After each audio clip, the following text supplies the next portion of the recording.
Би өнөөдөр ялкны хаан ялкны төлөвлөмний ямар хэсэг байдгийг би танарт танилцуулъя. Хамгийн ихэнд донот байна. Ногоон. Дараа нь шар өнгөтэй байна.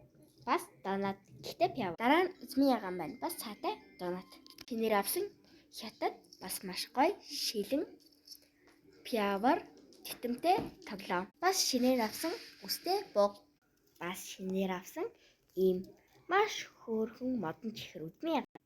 Бас гоё цэнхрүүнгийн модон чихрэн шинээр авсан байшин улаан гялалцдаг. Шинээр авсан бас крема.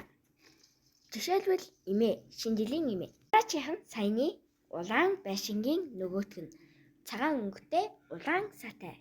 Бас шинээр авсан шилэн Орсын брэнд. Маш гоё. Миний хамгийн дуртай цасан хүн. Бас орол малгайтай жинхэнэ бас цасан хүн гэсэн үг.